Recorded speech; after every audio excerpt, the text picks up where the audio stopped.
Pessoal, vamos fazer um repasso agora sobre meningite. É um tema extenso, ok? Então, muita coisa para discutir sobre esse tema. O que a gente precisa saber quando a gente fala sobre meningite? Quais são os pontos importantes considerando uma questão discursiva sobre meningite? Bom, primeiro a gente tem que considerar a faixa etária. E aí, quando a gente fala em faixa etária, a gente coloca ali os neonatos, que a gente tem que saber quais são os principais agentes, qual é o tratamento, quais são as manifestações clínicas. E a partir dessa faixa etária aí de neonatos, quando você já coloca no pacote essa criançada, algumas podem ter sinais meninges, né? Outros pode não ter, que é o sinal de Brudziński, sinal de Kern, ou simplesmente uma fontanela bombada. Mas dentro do contexto neonato, é importante a gente diferenciar quais são os principais agentes. Pois a partir de 2 meses aí a gente começa a ter outros agentes. A gente precisa saber também, dentro do contexto meningite, para uma prova discursiva, quais são os exames que a gente tem que solicitar diante de uma suspeita de meningite. A partir do momento que a gente suspeita que essa criança ou recém-nascido, neonato, está com a fontanela bombada, ou está com sinais meníngeos, né, febre, um exantema puntiforme, que eu começo a pensar em meningite, por Neisseria. Você levantou uma suspeita, a primeira coisa que a gente tem que considerar é solicitar alguns exames, buscar um foco aí, onde pode ser o agente causal, da onde começou esse foco, e enfim, quais são os exames que a gente vai solicitar. O que mais que a gente precisa saber dentro do contexto meningite? Bom, nós temos que saber sobre profilaxia de contactantes. Quem deve receber e quais os agentes que a gente tem que fazer profilaxia. Então tem o exame físico, porque ele pode perguntar o que você espera encontrar no exame físico de um paciente com meningite. E dentro desse contexto todo, a gente tem que pelo menos ter uma ideia do que é uma meningite aguda e uma meningite crônica. Então vamos primeiro por questão de faixa etária. Quando a gente fala em neonatos, a gente está falando dos agentes do canal de parto. O estrepto do grupo B. A gente pensa em quem? E. coli. A gente não pode esquecer sempre da E. coli. Só que o que a gente precisa saber, principalmente, é qual é a conduta. Porque aqui, diante de um neonato com meningite, esse paciente já está provavelmente séptico, ou não, já está entrando em sepse, aí a gente precisa saber do pacote da primeira hora e tal. Aqui nós vamos entrar com ampicilina mais genta, uma penicilina mais um aminoglicosídeo. Então, quando a gente fala em neonatos, é o estrepto do grupo B, o E. coli, a listéria, e o tratamento podemos considerar AMP e genta ou cefotaxima mais ampicilina. Quando a gente fala em maiores de 2 meses, a gente já começa a pensar em streptopneumoniae, Neisseria meningite, o Haemophilus. Aí lembrando que meningite e Haemophilus a gente deve fazer profilaxia.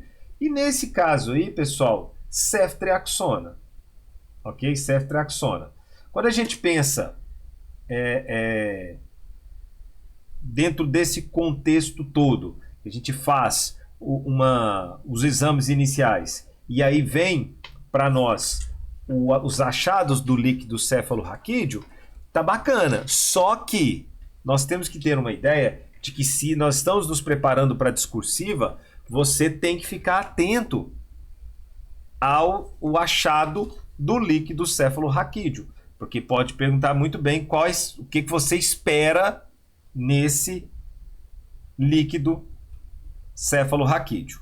Bom, se é bacteriano, isso aqui todo mundo já está careca de saber, lembrando que praticamente o aspecto do líquido está turvo na grande maioria das vezes, só vai estar com aquele aspecto límpido se é sífilis, se é leucemia, se é leptospirose, mas então esse tem de turvo. Não vamos ficar pensando muito nesse negócio não, pode estar ou pode não estar. O que a gente vai se apegar? Vamos nos apegar primeiramente sobre a questão da pressão de abertura também. Qual que está a pressão? Também desapega dessa pressão. A gente vai primeiro na celularidade. No caso, a celularidade, ele está aumentado em todos. Pode estar lá, pode estar normal, mas está aumentado em todo mundo, galera. Então, o que vai falar para nós? Se você está lá com uma celularidade de 5.000, 7.000, 8.000, 9.000, 10.000, eu penso em bacteriana. Ok. Então, ele pode chegar até aí, ou até mais, 10.000 de quem? Polimorfos nucleares, está falando em bacterianas. Agora, se é uma infecção, é uma meningite que não foi bem tratada bacteriana, eu posso apresentar também essa proteinúria muito alta, só que aí o predomínio já é mononuclear, tá bom? Então, bacteriano pode apresentar tanto com polimorfos ou com mononucleares, que nesse caso é uma meningite bacteriana parcialmente tratada. O que mais que a gente precisa saber? Sobre proteína. Ou seja, nós temos que saber como está a proteína. Por quê? Na bacteriana, essa proteína ela está muito elevada. Ok? Enquanto a glicose está consumida pelas bactérias, a bactéria está alimentando a glicose presente ali no líquido cefalorraquídeo, então a bacteriana, a glicose está diminuída. Então, quando a gente fala em meningite, a gente sempre vai nos apegar nisso aí, celularidade, proteína e glicose, principalmente. Esse aspecto e a pressão de abertura não pega, hein, galera? Agora, se a gente está falando de uma meningite por tuberculose, o que vai falar a favor? Porque ela é bacteriana também. Só que, primeiro, ela vai estar com a proteína elevada também. A proteína dela está elevada. A glicose dela está consumida também. Só que o predomínio de células é linfomonócitos, são os linfócitos. Ok? E se eu falo em uma meningite viral, que também vai ter presença desses linfomonócitos, nesse caso, o que vai me ajudar a falar se é viral ou é tuberculose é a proteína e a glicose, que nesse caso a glicose na viral está normal, porque viral não alimenta de proteína. Então, viral não alimenta de proteína. Então, a proteína ela está normal porque não está consumindo essa proteína. Beleza?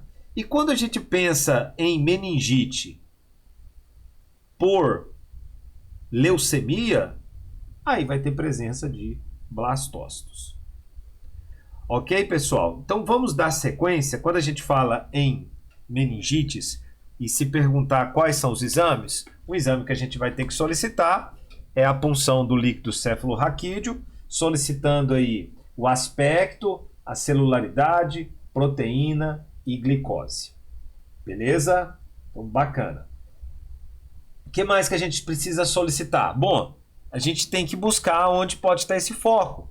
A gente vai fazer um raio-x, a gente vai fazer cultura da mucosa, a urocultura, para ver se tem um foco renal.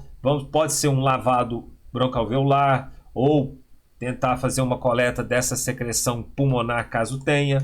Ou seja, a gente tem que buscar onde pode estar esse foco. Uma hemocultura, hemograma, PCR, função renal, beleza. Bom, nessa sequência de ações, o que a gente precisa saber? Do exame físico. O que a gente pode encontrar nesse exame físico? Bom, se é uma criança muito pequena, ela pode estar só com a fontanela abombada, fontanela bombada. Porém, pode estar com os sinais meníngeos, que é o Brudziński e o Kern. Ok? É até interessante depois dar uma passada de como eles podem apresentar aí. Então tá aí, essa é a meningite aguda. Quando a gente fala em meningite aguda e crônica, a crônica a gente pensa mais em tuberculose, tá bom, pessoal? Em fungos. Então, beleza. Dando sequência aqui, quais são os achados clínicos? Então, o principal é esse, é a questão da rigidez da fontanela bombada. Febre, cefaleia, vômitos, isso tudo é muito inespecífico. Agora, quando eu devo pensar em meningite viral, o que fala a favor da meningite? A rigidez de nuca dela é leve, ela tem baixa celularidade, a glicose normal ou diminuída, o aspecto turvo. Um quadro mais subagudo, beleza. Quando eu tenho que pensar em haemófilos, quando ele tem uma história de que não foi vacinado, na presença dessa procura pela essa celularidade no líquido cefalorraquídeo, vai apresentar bacilos gram negativo. Então, bacilos gram negativo, eu penso em haemófilos se é maior de 2 meses, e se é um bacilo gram negativo menos dentro do neonato, eu vou pensar em E. coli. Bom, se fala que esse quadro de meningite é um quadro mais arrastado, tem perda de peso, eu posso pensar em tuberculose, o líquido cefalorraquídeo vai me ajudar. Bom, e quando eu tenho que pensar em pneumococo? Lembrando que pneumococo não faz profilaxia para pneumococo. Nós teremos aí no líquido cefalorraquídeo presença de grãs do tipo coco, gram positivo do tipo coco. Agora, se é um meningococo, ele vai ser gram negativo do tipo diplococo. Ok? Importantíssimo. Falando em meningite meningocócica, que é a que mais gosta de cobrar, né, vai ter esse diplococo gram negativo, é de notificação compulsória e tem que fazer essa profilaxia de contato. E sobre profilaxia, quem deve ser? Quem são as pessoas que são consideradas comunicantes? Moradores do mesmo domicílio, aquelas que compartilham o mesmo dormitório, creches. Nesse caso, vamos usar a rifampicina. Rifampicina para quem, pessoal? Meningite e para haemófilos influenzae. O que vai mudar dos dois? Dose a gente não vai discutir. Lembrando que para meningite, a Neisseria meningite, 2 dias de tratamento, enquanto essa profilaxia, enquanto para haemófilos é 4 dias. Beleza? Bom, o que mais que é importante a gente saber aí? Sobre o tratamento. Como deve ser feito o tratamento, no caso, para cada agente aí. Bom, a gente já falou, se é um neonato, a gente vai entrar com AMP e Genta. Se precisar chutar, vai de ceftriaxona, galera. Vai de ceftriaxona, ok? Por quê? Haemófilos, ceftriaxona. Listéria, pode ser, mas nesse caso a indicação é ampicilina ou amicacina. No caso, o Pseudomonas é ceftazidima, mas se é Pseudomonas, já considerando... Não, vamos de ceftazidima, ok? Vamos de ceftazidima. Beleza. Bom, para finalizar aí sobre meningite, que mais? Quais são os objetivos? Quais são as medidas de prevenção e controle? Você vai prevenir casos secundários, você vai fazer esse rastreamento de contactantes, isolar e notificar todo mundo e vai fazer profilaxia. Beleza, pessoal? Então é isso. Valeu!